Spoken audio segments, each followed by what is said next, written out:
দেখা গেছে আইসা নেত্রী নেহা বারোর মুখে কালি ছিটানো হয়েছে এবং আজাদি স্লোগান দেওয়ায় কিন্তু এই প্রতিক্রিয়া দেওয়া হয়েছে, কি বলবেন? মানে কি বলবো, দুঃখ, লজ্জা সবই একসাথে হয়েছে।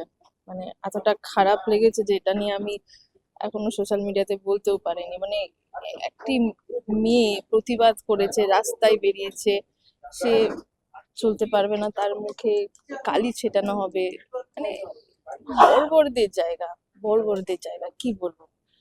মানে নিন্দার ভাষা পাইনি, নিন্দা করবো কি, কষ্ট এতটা লেগেছে যে মেয়েটা এরকম অনশনে বসলো, এতদিন ধরে প্রতিবাদ করলো। তো সেই মেয়েটাকে আমি ব্যক্তিগতভাবে ভেবেছিলাম, মানে সত্যি এখনো আমি ব্যক্তিগতভাবে পরিকল্পনা করেছিলাম, ভেবেছিলাম, দেখেছিলাম মেয়েটি কলকাতায় আসবে, আমাদের একটা সভাতে আসবে, সম্ভবত এসএফআইদেরই কিছু একটাতে আসবে। আমি ভেবেছিলাম যে আমি দেখা করতে যাব মেয়েটির সঙ্গে, কারণ সে এত বড় প্রতিবাদটা করলো, অনশনে বসলো সবার জন্য। তো আমার ভেতর থেকে তার জন্য ভালোবাসা, স্নেহ সবকিছু তার জন্য রয়েছে।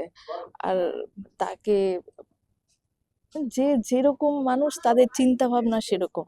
আমার চিন্তা ভাবনায় আমি তাকে ভেবেছিলাম যে আমি তাকে যে করেই হোক একটা, তাকে দেখা করে, মানে আমার নিজের ভালোবাসাটা প্রকাশ করব। আর সেখানে মানে যারা যেরকম, তারা কালি ছেটাচ্ছে। কারণ যা অ্যাকচুয়ালি কি এইসবগুলো কারা করে, যারা নিজেদের ভেতর অপরাধ বোধ করে বা নিজেদের ভেতর মনে করে আমরা হেরে গিয়েছি, তখন তারা এসব করতে থাকে। মানে তাদের আর অন্য কোনো জায়গা নেই, এসব করে ভাবে কি এদেরকে দাবিয়ে দেওয়া যাবে, কিচ্ছু দাবানো যাবে না। বরং আরো এরা ওপরে উঠবে, বরং আরো ওপরে উঠবে, আরো লোকজন জানবে, আর ওরা আরো ঘৃণিত হবে।